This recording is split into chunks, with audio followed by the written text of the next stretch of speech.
તારી 7 પેઢી આવે ને 7 પેઢી આ નહીં ઝૂકે।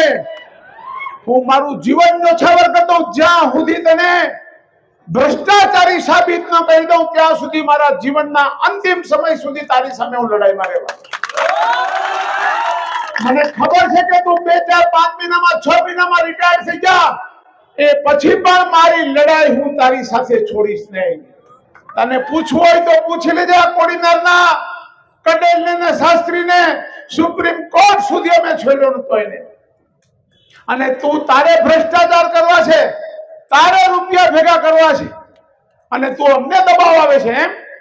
મારું જેટલું પણ ગેરકાયદેસર હોય ને એટલું તું તારે પાડી નાખ એટલે મારે બધું કાયદેસર થાય, મારા છોકરાઓને પછી શાંતિ। પાડી નાખ, જેટલું હોય એટલું કાઢી નાખ। મારા બાપાએ મને ખૂબ આપ્યું છે, મારે તને કેવું છે મિત્રો। પણ હું તને કઈ પ્રશ્નો પૂછવા માંગુ છું આ જાહેર મંચમાંથી। હું ગુજરાત સરકારને પણ વિનંતી કરું છું, મુખ્યમંત્રી શ્રીને પણ વિનંતી કરું છું કે મારા મુદ્દાઓનું તમે ધ્યાનથી અમારી સાર્વજનિક રજૂઆતના રૂપમાં લઈ અને આ ઉચ્ચ અધિકારી ઉપર સીબીઆઈ કક્ષાની એસીબીની તપાસ મુકાવવા અમારી હાર્દિક વિનંતી છે। અમારા મુદ્દાઓ ખોટા હોય તો એમને જે પણ કાયદેથી થતું હોય ભલે મારી પર કરે, પણ અમારા મુદ્દાઓની તપાસ ગુજરાત સરકાર કરાવે એવી વિનંતી છે।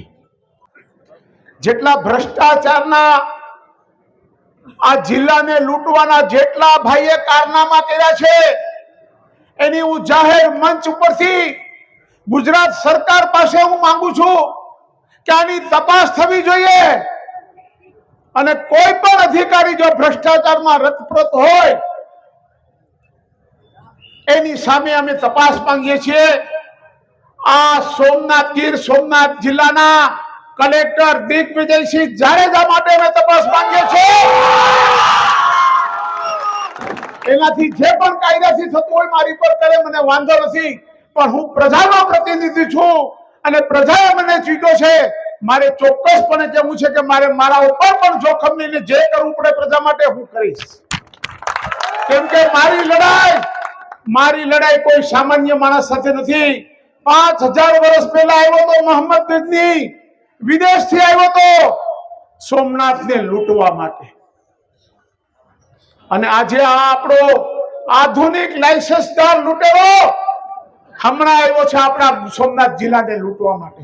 એ લૂંટતા હું રોકવા માટેનું મારું સર્વસ્વ અર્પણ કરવું પડે તો હું કરી દેવાનું છું। આપ બધાને યોગ્ય લાગે તો મારા ભ્રષ્ટાચાર મુક્તિ આંદોલનમાં આપ બધા પણ જોડાજો। આવનારા દિવસોમાં હું